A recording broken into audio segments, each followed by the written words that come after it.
Yassas, and welcome to the finance segment Money Does Grow on Trees on GRTV. My name is Pandelis Siglopoulos, better known as Ziggy.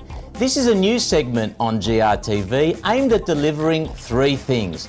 Firstly, keeping you up to date on all things money. Second, covering tips and traps that will help you manage your money better. And third, help you take control of your money so that you can get your life back and prosper. In this segment, every week we will answer a viewer's question and you'll just email me to the email address at the bottom of your screen. Now, in this first segment, I'd like to kick it off with a question that I always get in financial planning. How much is enough? How do I know that I'm on track to have enough for retirement? In order to answer that, you really need to know the following. Firstly, your current living expenses. Secondly, what you actually plan to do in retirement. And thirdly, how long you want your assets to last. So let me give you a Greek scenario. Spiro and Sula's current living expenses are about $40,000 a year. So this includes groceries, utilities, expenses, everything.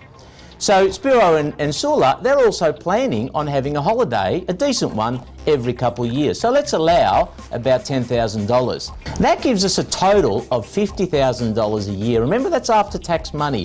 When we gross that up, before tax, it equates to around $70,000 a year.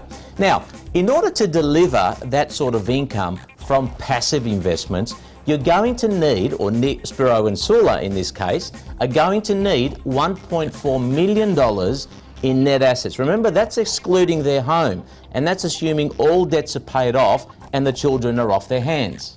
So using Spiro and Sula's scenario, let's look at it.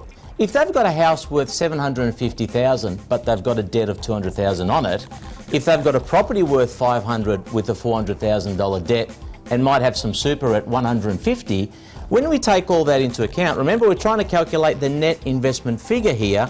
We've got their total assets, excluding the home, because I'll always need somewhere to live, and that won't give them an income stream.